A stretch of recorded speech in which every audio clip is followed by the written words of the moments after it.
Thank you very much indeed. I've just tweeted that we're here, and I've just tweeted the crowd, so if anybody's following at Journalism Week, we'll have that on their Twitter line now. Very good crowd. And I'm still a bit slow on the twittering, but I will Twitter later, but this is the future. It's the future, it's the future. Yeah. But the past is actually it's very worrying. It's great to have all of you here, but it's very worrying for me to have Jeff in the front row, because that Jeff is actually who I took over from on Calendar. He presented Calendar before me, and so I'm now more nervous talking to Jeff rather than talking to everybody else in the room. But he's been ever so kind to me from the moment I walked in the door at Yorkshire Television. I'd like to take this opportunity to thank Jeff for all his kindness over the years, and particularly when I joined Calendar. He was such a gent and a super fella and a fantastic journalist. He was indeed, and obviously I have in my time had many men on my sofa. I didn't think we were going to get into that this early in the discussion. And Jeff was one of them. I'm sure his wife Sue won't mind me saying that, but he is absolutely a master at what he does, and he's fantastic. And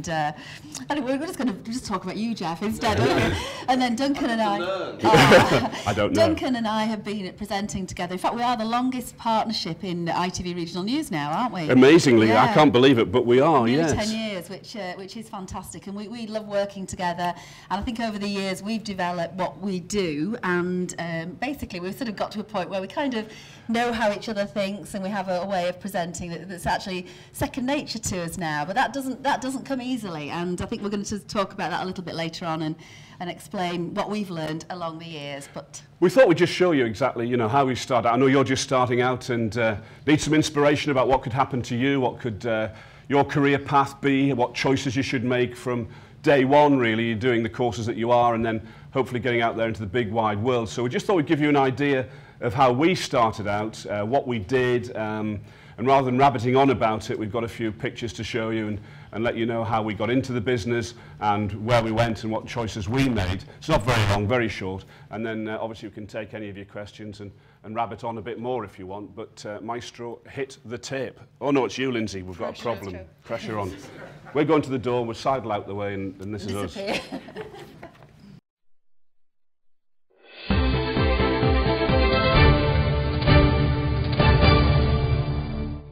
Well, this is our house, our new studio that we moved into in November. Yes, we've got 4 cameras. Mine is camera 1.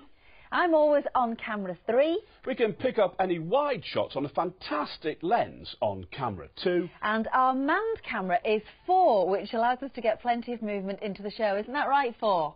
You feeling all right, camera 4, today? Excellent. Now, we've been together now for almost 10 years, one of the longest ever partnerships at Calendar, and actually in ITV News. But it all had to start somewhere for both of us, and I can't believe we're going to show them this. Why not? It'll be all right. We'll be laughing along with us, not at us, I promise. Let's take a look at them. So that's your first ever byline in a newspaper. Yeah, so fresh and young, and look at the bra straps showing. Perhaps that shouldn't have been done, really. I mean, leave it out. That's just going a bit too far. And that's another one of you. Now that is when you actually presenting and starting out at BBC North West Tonight. That was one of my early bulletins when I was over in Manchester, and look at the hair. That was the days before hair straighteners were invented. And this is you with Mrs T. Yes, Mrs Thatcher. I know. This is me when I was about early 20s, younger than you lot out there. And I was interviewing her in the streets in Newcastle when she was the Prime Minister. But how did we both start? Well, my route was fairly straightforward. School, I did an English degree at uni, and then I did a postgrad NCTJ print journalism course. Then I went into local newspapers, and then over to television, first of all with the BBC in the North West, and then here to Yorkshire Television. The main allegations being investigated by Bradford Education Authority are that Mr Whittaker had physical contact with female pupils on 2 occasions. When I was at school, no university, straight to an evening paper, then the Nationals, wireless and television. Well, it's time to go racing, and not even our man Mosscrop would have put his reputation, slender as it is, on the line to forecast this week's ultimate money spinner. First at Tyne Tees, then GMTV, and now here at Yorkshire. But it really is a career when no one day is the same as the next. Hello and welcome to tonight, our last programme of the summer. And coming up, we've all the highlights of the series, including music. Oh, this is a bit saucy. And then round the world together. You strike me as maybe the more feisty, the more down-to-earth of the two of you. We're very, very different. And I am the feisty one. Yeah. And I had a great time presenting tonight. It was a half-hour magazine show that ran straight after calendar, and I met some brilliant guests, lots of showbiz, all sorts of people from all walks of life. I travelled all over with GMTV. Duncan Wood, GMTV News, Saint-Tropez in the south of France. Duncan Wood, GMTV News at the White House. But also got to play on the sofa.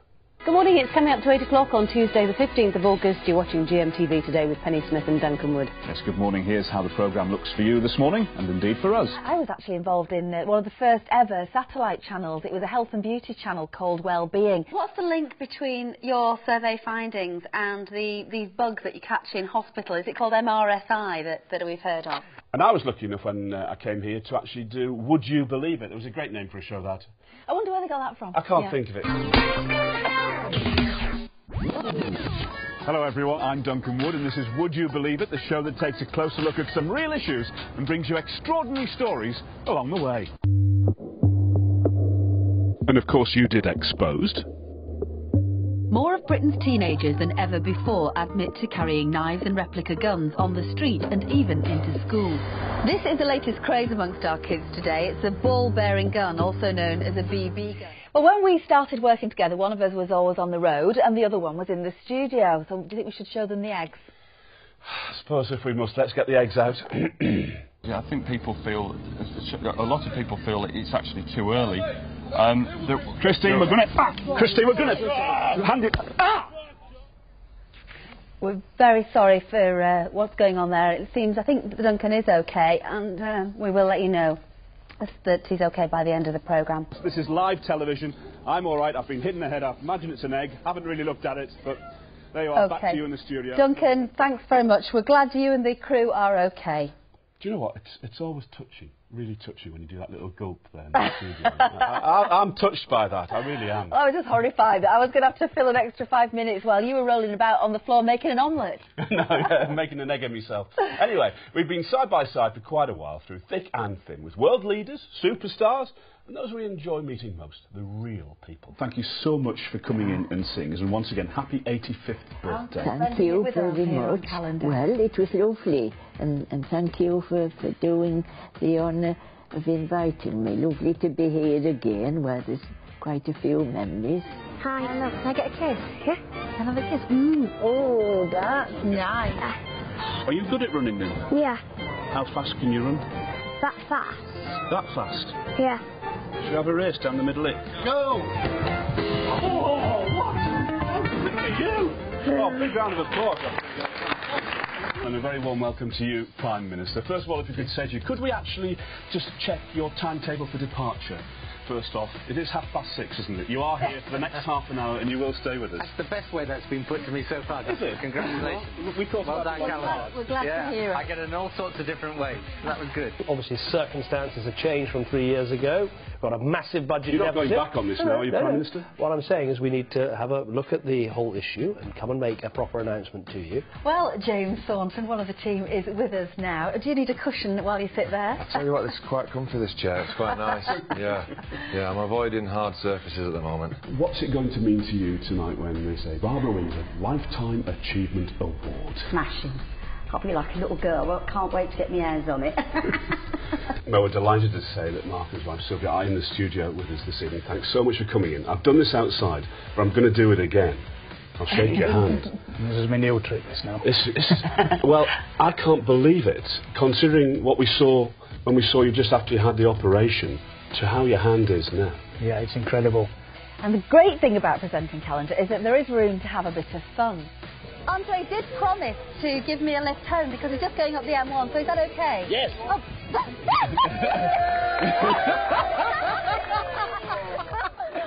It's difficult to predict, but possible snow, He yes. doesn't have a clue. You can't say that, man. Not on a Monday.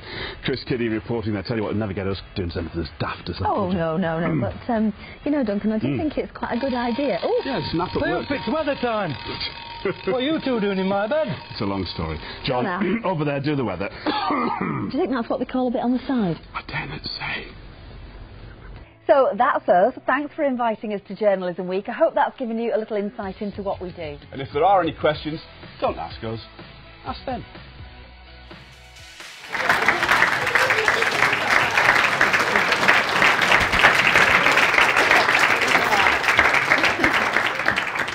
So that kind of just gives you a bit of a clue as to what we've done, how we went, and different choices that we made, and the opportunities that came our way. And that's a big thing. If you get the opportunities, you just have to take every one, grab it with both hands. We've both been very fortunate. We've both realised that we are, you know, started out as journalists on local evening newspapers.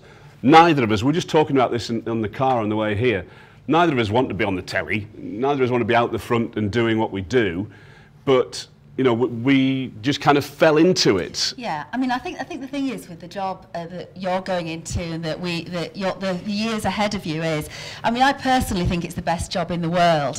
Neither of us, you don't really go into it thinking I want to be a TV presenter, especially not if you're working in the world of news. And I think it's very important that you do build up that strong news background, which is what we both sort of, that was our career path really. I mean, I was a print journalist. And, you know, you ended up going into telly, doing reporting, producing, doing all the editing. We've done just about everything. And I think you have to do that background to do what we do today. But it is the best job in the world. You do something different every day. You meet so many different people. You get opportunities to talk to people that you would never meet in the normal course of daily life. So I think you're definitely all taking the right career path, and you've got some great years ahead of you. The thing with me is I fell in love with television, having watched it all my life. At about 18, 19 years old, I went into Tyne's Television in Newcastle in City Road, and I got some work experience there. The main things I liked were the lunch. Everybody stopped for lunch for about 2.5, 3 hours. Didn't they, Jeff? Everybody in those days. You had it was steady. You had an electrician, you had everybody with you, and you had a great lunch on expenses. That was one thing that attracted me to it straight away. But I walked into a gallery and sat on the old leather ripped up seat at the back of the gallery in Studio 2 at Tyne's. This vast cavernous room with these amazing lights coming down from the ceiling. And in front of me there's this bank of television screens with 49 different things on them. Didn't know what any of them were. There was a row of about 10 people sitting there. And that was the day I fell in love with television. 9 years later, I got into television. It doesn't happen overnight. And, you know, obviously things have changed and moved on in the length of time it's taken through my career to do what I do. But it took me 9 years of evening newspapers, national newspapers, as I said on there, and the radio, to get where I wanted to be eventually. But I think that has to be factored in. Things certainly won't happen overnight, but if you're determined and you see a path that you want to take, don't be put off it by anybody. Look at those opportunities, find those opportunities, and make the most of them, basically. It's not a big, glamorous, highly paid job anymore. Yes, it is. Mean, it is. Oh, no, it's not. Glamorous to an extent, but yeah, the days, I think, of people imagine that TV, you're going to be earning big salaries. You're probably not. You know, unless you get to the very top of the tree, and obviously those are well paid. But I don't think there is a job where you get a thrill quite like what we do every day. I mean, we still get, and all our newsrooms get that massive thrill with a breaking story, and everything's happening in that last sort of half hour before you go on air, sometimes while we're on air. And I still get that tingle. I mean, as I'm sitting in the studio and I hear that countdown. That's because you're next to me. Yeah, of course, yeah. well, even when I'm not next to Duncan, I get this tingle. Oh. And it's that 30 seconds to on air, you know, the countdown. And I think we're in a moment, we're live on air and we're talking to our viewers, the calendar viewers, and it still gives me that thrill, even to this day, having done it so often. And I think there's not many jobs like that, and the thought that anything can happen really while you're on air as well, it's very exciting. And the thing is, we are getting on a bit. Well, I'm getting on a bit, she's not. She never is. Looks younger than she did 20 years ago. But on that piece there, I mean, time moves on. I edited that last night, well, and the day before, but I actually get my hands on and press the buttons, and I edited that little 7-minute tape, which I have great enjoyment doing as well. That's another part of the job that I really enjoy. But last night we met one of the guys on there. I don't know whether, did anybody watch the BBC programme last night, The New Hand? It was on 25 to 11 on BBC One. It was the story of the man who's had his right hand replaced and transplanted. It's the first time it's happened in the UK. That was one of the guests that we showed there. I had as much enjoyment out of meeting him last night as I do meeting anyone, because that's what we're about. We meet people. You're journalists, you want to talk to people. You also want to get stories first, but you like meeting people. And last night was fantastic. I had a great time talking to Mark Carhill in the green room beforehand. Couldn't get into the studio because we were chatting. And really, I just wanted to hold his hand. And that's, you know, which I did several times. But, you know, that... Poor man, he was like... That gives me a bigger buzz now and the enthusiasm is still there for what I do, as it did when I was reading that sports bulletin 23 years ago. And that's the way it should be. Journalism and being a journalist is a way of life. It's not a job you go to at 9 and 5 and you leave at the front door as you go home.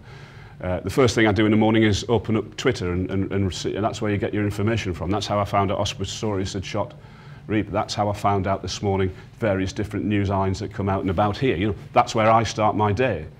It's changing a lot. But you never lose the idea that you're on call 24 hours a day, because that's a way of life, and that's what you should see it as. And I think one of the key things with being a presenter, and people sort of say, what is an important thing? I think it is having that natural curiosity and being able to talk to people, wanting to find things out, and hopefully that will never go away. Some people do think that, they're often surprised that we don't just turn up at 5 o'clock and sit down and do the news and go home. I do not. Some people do. You're part of the day. We come in early, you know, in the morning. We're going to all the meetings. We're involved in the way the storylines develop. We're involved in writing the links. Sometimes in the way that, you know, the editorial changes in the actual films that are going out. And it's very important to us to have that close involvement. You can't just literally come in, sit down, read a link and go home again. You've got to be very involved, and you've got to want to talk to people and get to know them. And I think that is a key thing, having the ability to make people relax with you and sit there and feel like they're not sitting in a TV studio with lights on them and 3 cameras, because people are very nervous about that, and not surprisingly so. To us it's every day, but to a lot of people coming in it's a very frightening experience, and you've got to be able to relax them down and just make them think, right, I can talk to you and tell you anything. And hopefully that's the key to what we do. Any questions? Any questions? No, great, thanks, we'll go home. All right. It's lovely seeing Hannah Hawkswell again. What was it like meeting her and talking to her? Well, Christine had a fantastic time, because obviously we're not going to show everything here, but Christine went and actually spent a couple of days with Hannah. Hannah Hawkswell wasn't doing any interviews, and she turned 80, and we just thought, wouldn't it, we knew she was 80, she hasn't done anything for a long, long time, but she doesn't have a phone, she still lives in the same way that she did in those early programmes back in the 70s. And in the end, I literally drove to where she lives, she's up sort of the edge of near Durham now, and knocked on her door, and I'd spoken to a guy who did live near her who said I might be calling up, and luckily she answered her door, which she doesn't. And I literally spent half a day sitting in her kitchen having a cup of tea with her, just relaxing her again and sort of trying to make her realise that if she did do television again, it wasn't going to be a big thing, and that she's not very well, she's just had a new hip and she was worried about travelling. But I managed to talk to her around. In fact, I ended up going up twice. I had to go up twice. I took her cakes, and she's such a lovely lady. It's a perfect illustration of not just a quick fix to something, of not just going in, doing a quick chat, getting out. You know, Christine is excellent at that, absolutely excellent. Her interviewing is fabulous, but she also cares about the people involved. So she will spend 2 days up with Hannah Hawkswell. She will spend days with Claudia Lawrence's mother. She will spend this, and it's not to get the story, it's because she cares. In the end, Hannah Hawkswell could have turned around and said, well, actually, I don't fancy it. Well, she did at first. She was saying to other people, I know that they'd tried, and she'd said, oh, I don't want to do anything anymore. And it took a lot of persuasion, but she actually, because I got to know her, and, you know, I told her about Duncan and everything else, she was absolutely fine. That put her off. Yeah, it put her off straight away. And I did some filming with her as well, and then we brought her, I went and got her, brought her to the studio for the interview, and she had a ball. She had a great time. She loved being back at Yorkshire Television again, and she had a lovely day. And we've kept in touch since. So. Yes, sir. What makes ITV calendar think it's got the edge over BBC Look North? Has it? Oh, thank you. That's an acknowledgement that we have the edge over Look North. Thank you very much, sir. Well, you know, there's a place for all of us, isn't there, in this world? And, you know, we like to think that we're obviously on first, so we get the stories on first. But, you know, we're all got a place and a part to play in delivering regional news. And we, thankfully, just recently, you may have seen the consultation process to Ofcom. You know, we'll be there for another 12 years on top of this, 10 years after 2014. And, you know, we have got that mandate from ITV who want to invest in regional news. So, you know, we're going to be there for a while. And the BBC, although we've all gone through changes, they're going through changes. Hopefully we'll both have a place and a part to play in delivering the news. We do it in a different way, obviously. We look at different things to them. We have a lot of respect. We think BBC Look North is a fantastic programme, and we think Harry and Krista are great. They're good friends. No, we do. But they have a lot of resources that we don't have. But I think one of the things maybe that people say they like the friendliness of the programme, and hopefully that does come through. But we think it's kind of friendly rivalry, if anything, really. Stop digging. Stop digging. No, they're great. No, we do. I mean, Harry and Krista are lovely, so and Krista used to, of course, present Calendar for many years before Christine. So. Any more questions? Yes? What characteristics do you think you need to be on TV?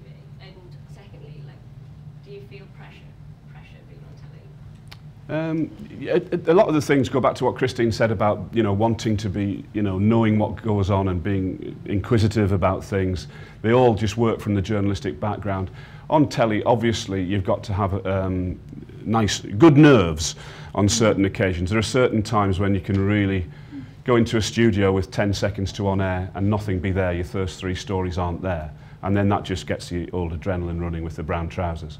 And, there are times like that. So you've got to have a steady blood pressure and a steady nerve for actually going into the studio. But there are different things that people look for in different programmes. Our programme, like Christine says, look for the warmth and things and the chemistry between people. You've got to have a connection with the person that you're actually there with, which will come across on screen. So that's another characteristic to look for.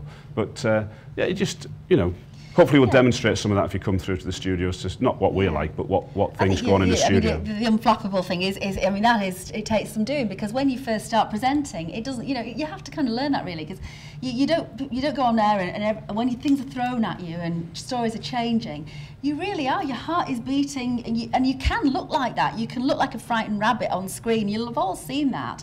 It's just learning how to cope with that and having to think very, very quickly while all this chaos is going on in your ear, because all sorts can be going on in the gallery. You've got producers, directors shouting everywhere. Everything's going wrong. Oh, the film's not there. Oh, it's not. Can you just fill for another 20 seconds and with another few expletives in as well. It's like that all the time. But you've just got to sit there and look calm and try and not let that show to the viewers, and that takes some time to learn. And you can be getting really excited in the circumstance and really getting up, but then of course when it goes back onto you, you've got to just bring it back down.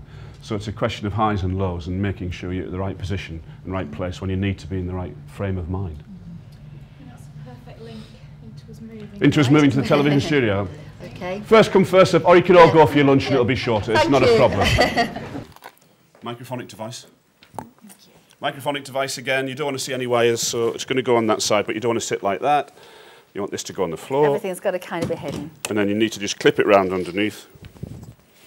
Because obviously you used to have sound men to do this. And it's very handy to have a pen. I get told off all the time by people say, you're always twiddling your pen, and I shouldn't do. And I know I do. It's like I'll sit there doing that. So although it's handy to have a pen, because you never know when you might need to change a script or just write some notes, you've got to try not to fiddle like me. So don't do as I do. Do you want to come up a bit, or are you? Oh, I don't know. Because it sounds silly, but you've got to be comfortable. If you're not comfortable, then you're on edge straight away. You've got to be at the right height. I want to be up a bit.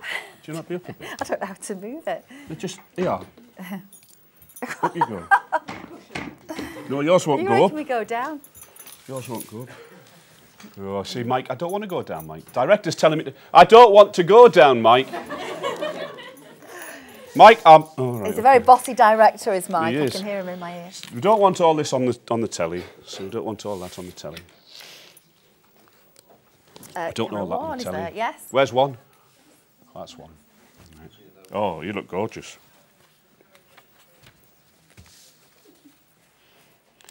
What are you doing with your glasses? Shall I put your glasses over here? Yes, you can move those out of the way. So this is us. All of it's to camera 3.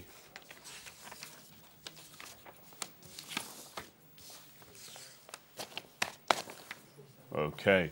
What's been done is we've been provided with a script here, which we've had prior knowledge of, just short of. So we've got it on camera. Hopefully you'll be able to see. I know tricky for a lot of you to see, but it is going around on autocue on camera 2.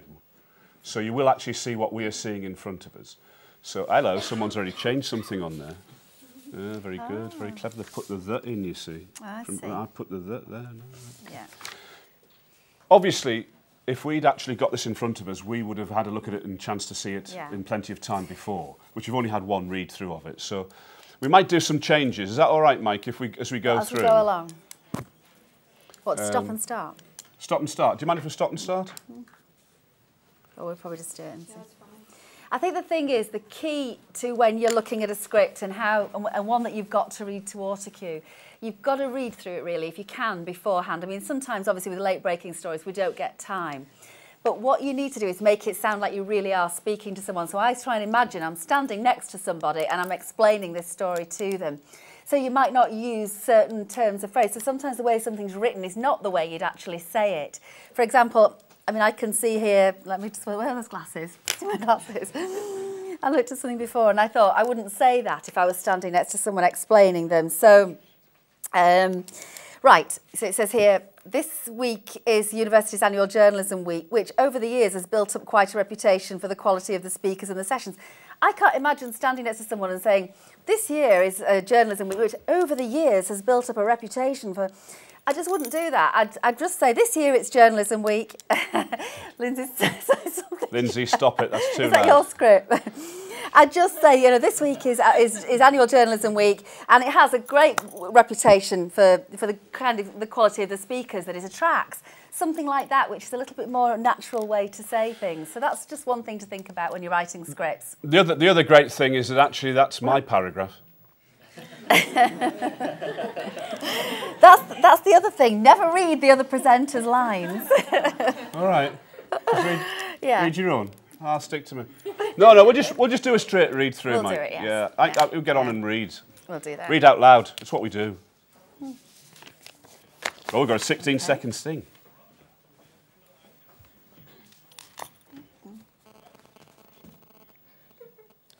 Okay, Mike. Thank you.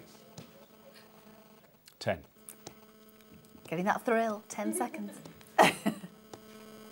Oh, can we go?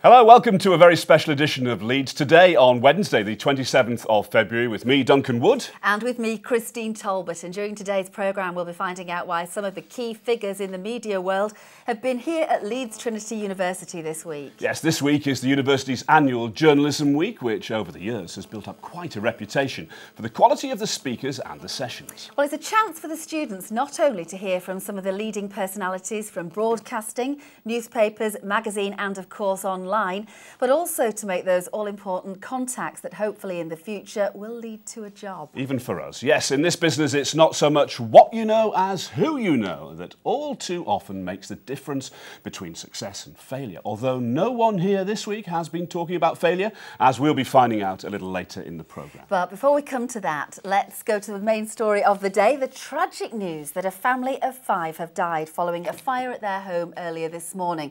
And police have said that they're investigating the cause. Our reporter Chris Kiddy has been at the scene throughout the day. Right, that's what we'll do. Look at that. Did anybody spot that gear change? Did anybody spot the fact that 5 people just died after we were happy about no failure?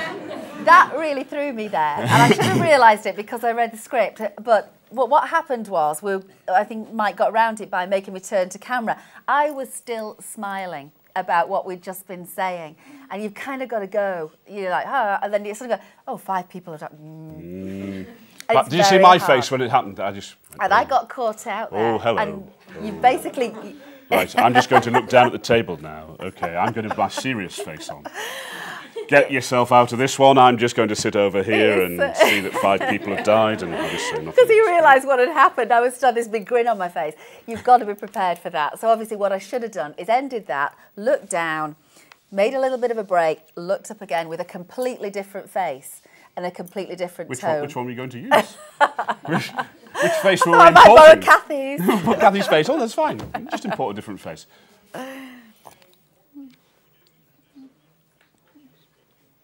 That's a very good point. The director points me in this direction, which obviously is another thing because Mike, through what we were doing there, is speaking in our ear. And if you've ever been involved in the studio, you know that the gallery's just there, and we obviously have the constant talk of Mike in our ear, although he did keep pretty quiet there.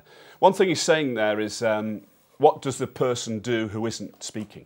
And that is a definite problem or concern throughout the programme. And, you know, when you're happy and when you're chatty, it's, oh, you can be, oh, you're talking now, that's lovely, that's back to camera. But don't spend too long looking at her.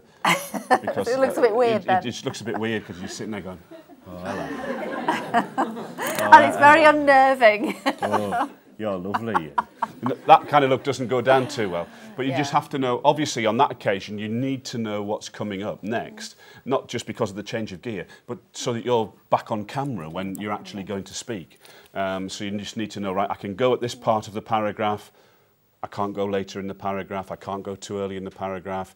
I've got to just know when I'm looking. And then don't do it all the time because it just looks like a noddy dog in the back of a car. It is very weird because looking at a camera when somebody else is reading it is very difficult to know what to do with your face, especially when it is a serious story. You do have this sort of slightly odd fixed grin and you sort of lips wobble a bit and you don't really know what to do. So I do tend to, like you do, we break it up by maybe the odd look down at the script, just to, and then a look up, just to kind of, so you don't feel quite so weird staring at the camera all the time. And if you do...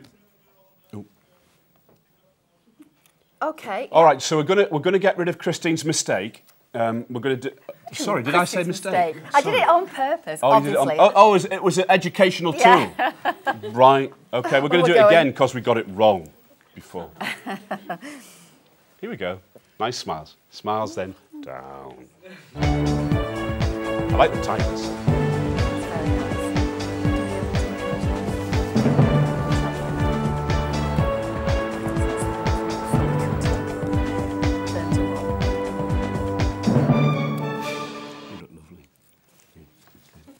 Hello, welcome to a very special edition of Leeds Today on Wednesday the 27th of February with me, Duncan Wood. And with me, Christine Talbot. And during today's programme, we'll be finding out why some of the key figures in the media world have been here at Leeds Trinity University this week. Yes, this week is the university's annual Journalism Week, which over the years has built up quite a reputation for the quality of the speakers and the sessions. It's a chance for the students not only to hear from some of the leading personalities from broadcasting, newspapers, magazine and, of course, online, but also to make those all-important contacts that hopefully in the future will lead to a job. Yes, in this business it's not so much what you know as who you know that all too often makes a difference between success and failure. Although no one here this week has been talking about failure, as we'll be finding out later in the programme. But before we come to that, let's turn to our main story of the day. The tragic news that a family of 5 have died following a fire at their home earlier this morning. Police have said they're investigating the cause. Our reporter Chris Kiddie has been at the scene throughout the day. So that's a very different way. And I kind of picked up on the vibe. Yes, you could tell I was working with the vibe there. One way to make sure that you are ready for that kind of thing is I mark up my scripts. I've got here now, and I didn't do it before. Line. Stop smiling! Turn to camera 1. That tells me that is where the change will come in. So we'll often go through and just mark, underline words, think about the emphasis on certain words. When you read through, sometimes you can get the emphasis wrong and it changes the whole concept of the story. So you need to sort of look through and think, what is the main point of this story that I'm telling? And I usually underline those few words. For example, I can need my glasses again because I can't read these scripts. Right, so with me, during today's programme, we'll be finding out why some of the key figures in the media world. That's kind of what that paragraph's about, so just think about emphasising that part of it. And obviously, the sports scripts are the best, particularly when we've got Arsenal games like the Bradford game. Stop it. Okay. I'm not going to tell you about Arsene Wenger. Not going to tell you. I called him Arsene Wenger once. Okay, we're off. We're off. We've been booted out. Okay, we're out, and Rachel and Ed are in. We've been biffed. Pressure's on, chaps. Pressure's on. Can we take these earpieces off then? Yeah, but I think, we'll unplug and... So take that off. Oh. It's not the best to start going over the stage. It's all right, they did it at the Oscars, mate. You can get away with it at the Oscars, you can get away with it at Leeds Trinity. When we come to do it in July, you'll see we'll start using it. Of course it will. Exactly. Where do you sit? Yep. Hello and welcome to a very special edition of Leeds Today on Wednesday, the 27th of February, with me, Edward Watson. And with me, Rachel Gallagher. And during today's programme, we'll be finding out why some of the key figures in the media world have been here at Leeds Trinity University this week. Can't hear her? Has Rachel got a mic on? Yep. Yep. Rachel, what have you done? I don't know. Just keep I've broken everything. Rachel, keep talking. This is actually a very good point about the attire that you wear when And you go during on today's programme, we'll be Rachel finding can't get out it why full some of the anyway. key media figures in the media world have been here at Leeds Trinity University. Can you not hear me? Being a woman is very much Around there. Oh, when I'm wearing it. Jackets are handy. Okay, can you just read a bit? Yes. Just read out a few. And with me, Rachel Gallagher, and during today's programme, we'll be finding out why some of the key figures in the media world have been here at Leeds Trinity University this week. Yes, this week is the university's annual Journalism Week, which over the years...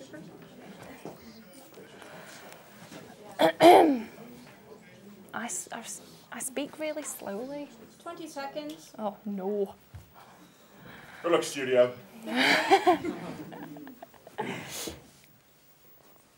10, 9, 8, 7, 6, 5, 4, 3, 2, 1. And titles?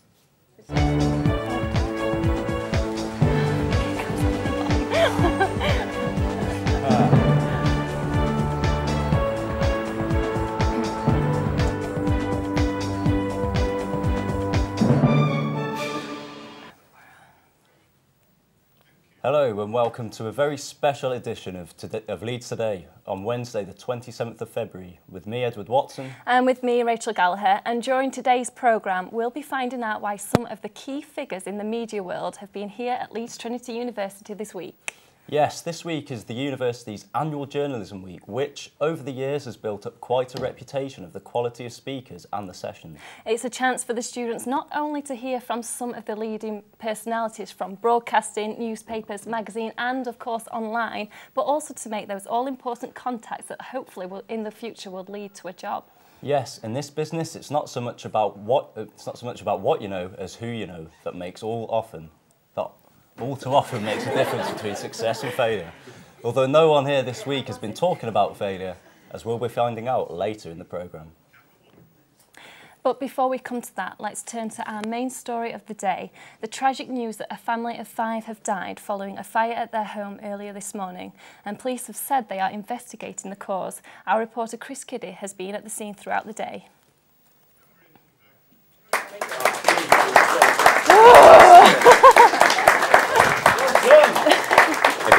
Again. Can we do it again? Can we do it again? It's a really crap sentence, that. It's a tongue twister. Eastwood, crap sentence. It's not who you know, that's what you know. So basically, you know, that's what, you know, the technical guys never underestimate how much they actually put into the production and the value of it. Because I've seen some people, we've both seen some people who've had fallouts with cameramen, and the piece to cameras they've come back with are shocking. You know, they are like completely out of frame, they're blurred, they're everything. If you cheese off a cameraman, you will pay for it. Hello? Hello. What am I doing now? We're going to move you in. I'm back in? Yeah, you're back in. Oh, sorry, Ed. Sorry, mate, you're out of it. I'm back in. Leave this one. You back into these chairs here on the right side. Okay.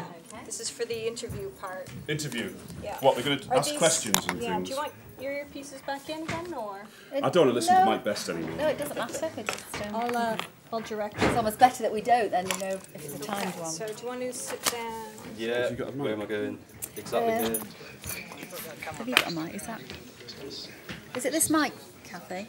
That should be yours. Yeah. That should Thanks. be yours. Have you got one there, Duncan? I've got one. So we're going to be interviewed now, which is a whole different discipline. Because we're really nervous. Oh no, I did it the wrong way. It is actually very strange when we're so used to doing the interviews, actually doing the interviews. This is the bit where you are. I don't know. Oh, are we? Oh, right. Oh, we're interviewing them? Oh, my lord. All right. Okay. I feel more nervous about. I know, I do. We do need to. I don't know the answer. We need to have a. Is there a time on it? I think we've already got the questions. No. Okay. We haven't got the questions, but we've got what it's about. The interviewing is about how we feel about journalism. Being interviewed by Duncan and Christine. I know. Oh my God. Right, so what's the value of an event like Journalism Week? Oh, I see, yeah. Sorry. Cool. So, Rachel, what's your last name? Gallagher. Rachel Gallagher? Yeah. G-A-L-L-A-C-H-E-R. My name's TBC. No, it's Ed Watson. Edward Watson. Watson, yeah. Okay. I've got to say, when I You got your tweeted earpiece you, in? I haven't got one actually. What were you going to say? I didn't expect when I So tweeted is there an last earpiece week there? saying I aspired to be It's a okay, newsreader like them. unless it's But over to be able to there. read as well as them, I didn't think Oh, I'd have to do yeah, it a week later. I don't have an earpiece, but I don't know if I need one. You've cursed us. Oh, well, all right then. Okay. I can... Yeah, no, it doesn't matter. Because it's just if you want to... Yeah. Oh, grand. Okay. I'll wrap you up when it's time. It's a lot warmer in here than the ITV studio. It's nice here. Everybody having lunch after this? It's nice and warm. Yeah. Taking the rest of the day off. Let's get you all out the lectures. I wish I'd gone to university, mate. Oh. Whatever knockbacks you get, don't worry. That's another message to get across. I left school with 7 O-levels and I got 6 of them second time round. I only got 1 O-level first time round. Didn't go to university, never been to college. That's not a good example, by the way. Oh yeah, sorry, I shouldn't really be saying that. But You've got to work hard and get your exams. I'm saying that to make sure that you realise if you get any knockbacks in any time, isn't this right, Yes. Kathy? If you get any knockbacks, you've not got to let it affect you. Do your homework. Exactly. And do your homework. And don't drink. And don't do... Oh no, let's not get that. This bit is as if you're coming off the package. Yeah, all right. And then going into the Okay. What? Come on. No, I'm not on talk back, but Duncan is, so he'll hear any counts in the gallery. I'll be watching Kathy. Normally we hear everything that's going on in the gallery, so it's a bit weird for me this, but I'll rely on you. Yeah. You've got your glasses on your head. Oh, right, okay. Well, I can't read the script without them. On there. This is an eternal problem I have. Right. Hello, Ed. Could you just give us a bit of level, please? What are you going to have for lunch? I don't know, to be honest. That's good. That's a good answer to that question. In the canteen, see what's up. Is that all right for Ed? Oh, thank you, Ed. The other lady is Rachel. Rachel, hello. What are you having for lunch? What do you have for breakfast? Can you count to 10? I can count to 10. 1, 2, 3, 4, 5, 6, 7, 8, 9, 10. They teach you very well here at Trinity, I've got to tell you. 1 to 10. I never know why. Doesn't know what she's having for lunch, doesn't know a breakfast. I know. I never know why people get asked what they have for breakfast for a sound level. It's always the case, or what did you have for your lunch? I don't know why. Because most people have had something, so they're going to say something. 15 seconds. Stand by. Sounds reasonable. Are we not reading this link, Mike? No? Oh, it's not an autocue. Where is it? What's going on? We're reading that? It's on autocue? Yeah, off you go. That was Catherine Blair reporting on the visit of ITN journalist and presenter Mark Austin, just one of the high-profile figures attending Journalism Week here at Leeds Trinity University. But just what value is an event like Journalism Week? Well, hopefully to provide some of the answers, we've been joined in the studio by 2 journalism studios.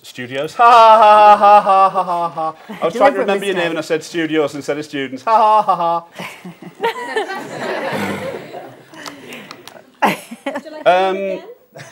Yeah, let's go for it again. Yeah, that's a good one. Do you want... Yesterday, an interview that's going out today, if you watch calendar tonight, because sometimes we pre-record items. Tonight we will see an interview with the Emmerdale stars who kiss on screen. Anybody watch Emmerdale? No. Excellent. Well done. One person watches Emmerdale at the back. That's great. Well, you'll know that there's a Dingle Tingle coming tonight. There's Sam Dingle going to kiss, what's her face? Rachel. Rachel on the telly. Not you. not you. But they came in the studio yesterday. Me? She was so nice. I got her name wrong at the beginning and she told me at the end. Oh, no. But it was all right in the end. I felt a bit of a plonker. Gemma Oughton. And he called her Gemma Oughton. Oh. Oh, dear. And then I basically had to re-record it at the end and call her the right name. Rachel Gallagher, Ed Watson. Gallagher. I'm relying on you. 5. It doesn't matter. People get it wrong all the time. Catherine Blair reporting on the visit of ITN journalist and presenter Mark Austin, just one of the high-profile figures attending Journalism Week here at Leeds Trinity University. Just what value is an event like Journalism Week? Well, hopefully to provide some of the answers, we've been joined in the studio by two journalism students, that's Ed Watson and Rachel Gallagher. Thank you so much for coming and talking to us about it. What has it meant to you to have everybody coming to the university this week and actually telling you their life experiences? Yeah, it's been really fascinating actually to have such high-profile figures like Mark Austin, and it was Jeff Stelling that started the week off. He's great. He really is great, and yeah, it's just really good for the university and for us to get an insight into how they got into the career and things like that. Ed, can I ask you, what do you think you've learned most from this week?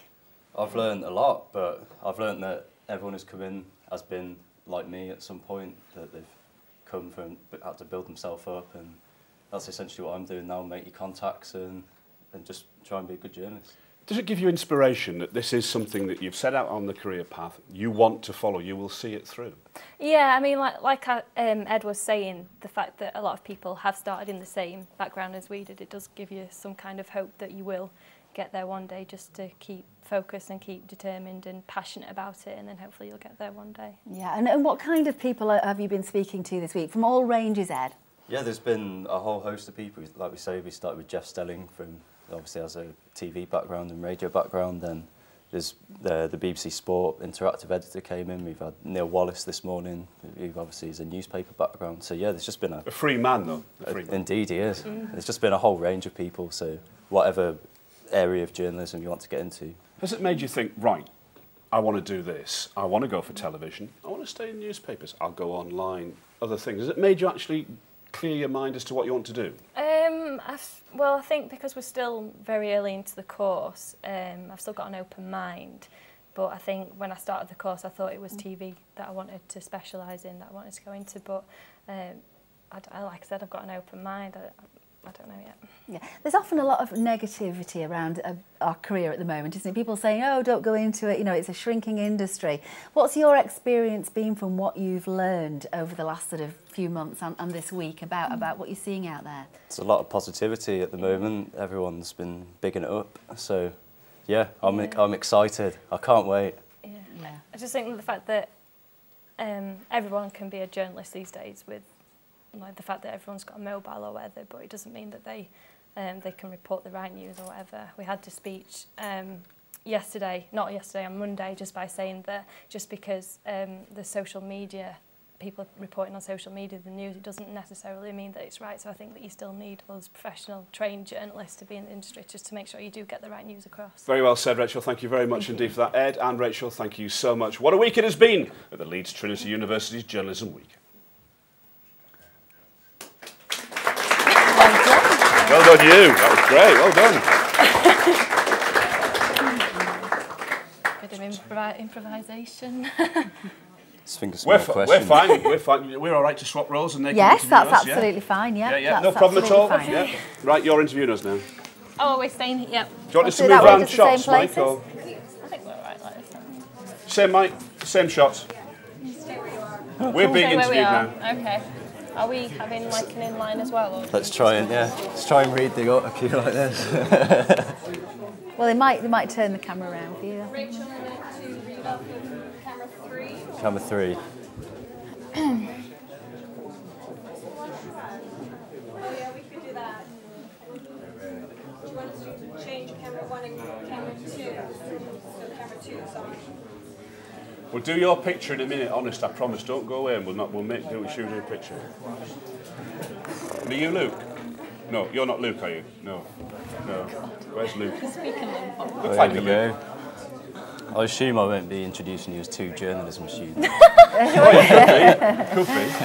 I think there is a link for you to do, actually. I think there's a separate link. Yeah, there is.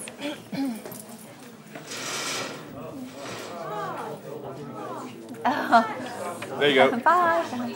Oh, grand. That's the link. Oh, excellent. Thank you very much. Oh, I've got a new thing to learn. Brilliant. Just go with it, with what you see on autocue. Well, we know what we get. You're okay for time? Yeah, it's no worries. No. Okay, so Rachel's going first, yeah? Yeah. So you're going to have to do it on 3, Mike, because 2's got no autocue. Oh, Catherine Blair. It's Catherine Blair, not Peter Concy. Okay.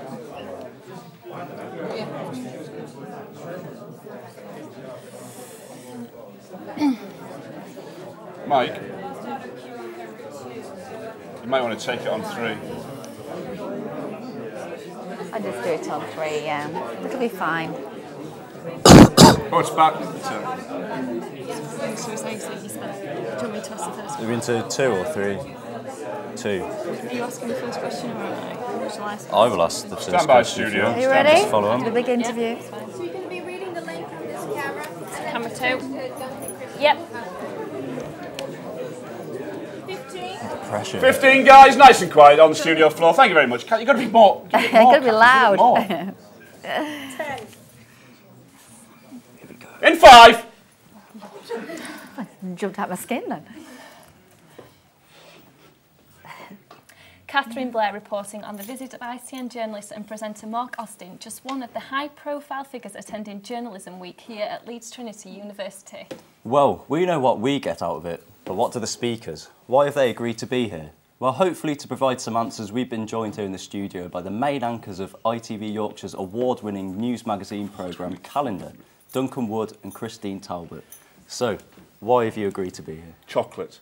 We were offered a lot of chocolate and we thought that it was the best idea to do. We weren't doing anything on a Wednesday lunchtime. Yeah. No, we're here hopefully just to, tell people about how we got involved, and we love our jobs. We're journalists from day one, newspapers, radio, television, and we've had such help along the way. And not basically from my point of view, just want to come along and give you some tips, give you some advice, and hopefully help you on your way to your careers. And we didn't have much choice because Lindsay Eastwood knows our secrets. Yeah, she knows where the skeletons are. So we probably had to come anyway. But no, that's it. I mean, hopefully you get a lot out of it. We get a lot out of it as well because we're helping people along the way. So how did you feel then when you were, presenting your talk at the university? Nervous. Well, it was a bit nerve-wracking because we hadn't expected it to be in a big lecture theatre like that. We were very, oh my goodness, everybody's there and we can see all the whites of the eyes. In a sense, that's the thing. When we do TV, we're kind of on our own. And although obviously we've got our staff, in a sense, you almost feel like it's just a few of us. So when you actually see people, and they say see the whites of their eyes, it is a little bit more scary actually to talk to a big room of people looking at you. It has to be said because I don't do any lots of people in telly do after dinner speaking and things like that. I don't because I can't, because I freeze in front of people. I'm a bit nervous here now, to be honest. I just might ramble on a bit, but because it's like, it's very different feeling, very different. Because you see people, you see, I don't like seeing people. He doesn't like people. What I want to know is, what would you normally be doing now at work? How has this disrupted your day? Well, what time is it? You'd be reading lunch at 5 to 2? Yeah, normally we sort of have two different shifts basically. One of us comes in and does sort of 11 till the programme, and then the other one comes in a bit later and we'll do the late bulletin. So whoever's in at the day, which would have been me today, wouldn't it? We come in, you're sort of involved in the morning meeting, which is called the treatment meeting, where we discuss how all the stories are going to be looked at and how we're going to deal with them. And then you're basically preparing for the lunchtime news, which goes out at 5 to 2. So that's what I would be doing at the moment. You'd be playing golf. I'd be playing golf. Yeah. The most important thing, though, the first person through the door gets to choose what colour we wear. So whoever's in first gets to, it's going to be red today, it's going to be purple today, it's going to be blue today, and that's the best thing about the job because you get a chance to decide what clothes you're wearing. But no, I've just been rung by the producer before we came here and being told basically I've got to do the football roundup when I get in. Grimsby, Scunthorpe, Sheffield United, all the football, I'm putting that together when I get in, so I know what I'm doing today. Yeah. Brilliant. Well, thank you very much for joining us here today. It was lovely to meet you both. It's an absolute pleasure. Thank you very much. Thank you.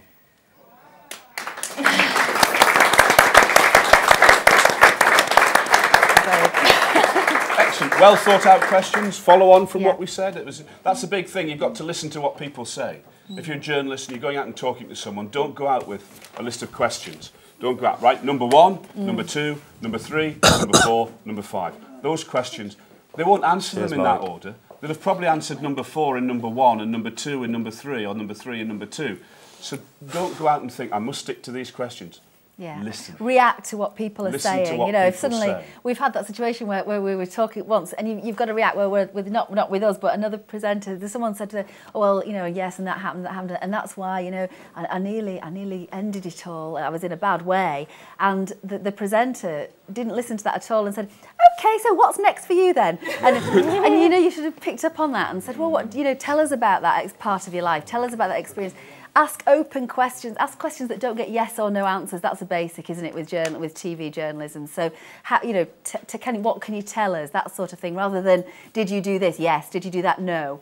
You've got to make sure. And also, our other little secret is that we nudge each other, so each of us knows when the next person's going to ask a question. Or because we can't. You've got to make sure you're not on a wide shot at the time, because otherwise it just looks. We just do a tiny little nudge, which means I'm going to ask the next question, and try and split the. So for example, there we've got 2 interviewees.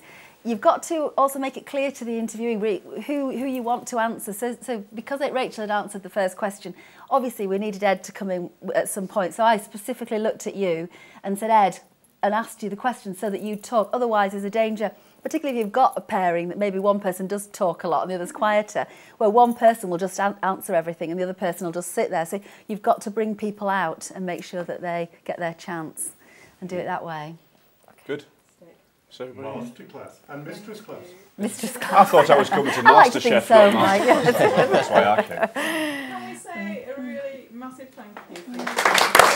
Thank you for coming.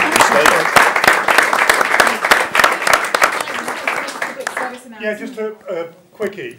On the online brochure, there is another session that's in at 3 o'clock this afternoon. It's not in the written brochure you've got. But it could be quite an important one for you. It's Izzy Abibi and Mark O'Brien, who are 2 of the people from the new City TV franchise that's going to start in Leeds in November, talking about their plans. Part of their plans will be looking for support from the student community and also providing possible employment in the future. So 2 people well worth hearing. They're going to be in the Mary Halloway Theatre at 3 o'clock, and it's the sort of the next stage, if you like, of regional broadcasting, going to local broadcasting, going to really micro local broadcasting.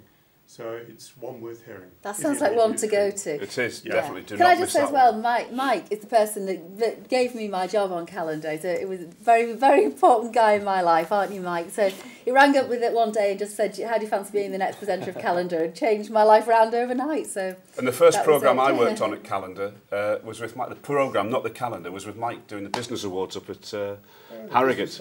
The first programme outside Calendar was we did the business convention with Mike. So Mike knows what he's talking about. Stick with Mike, he knows everything. Everyone. Duncan, Christine, thanks very much. No problem.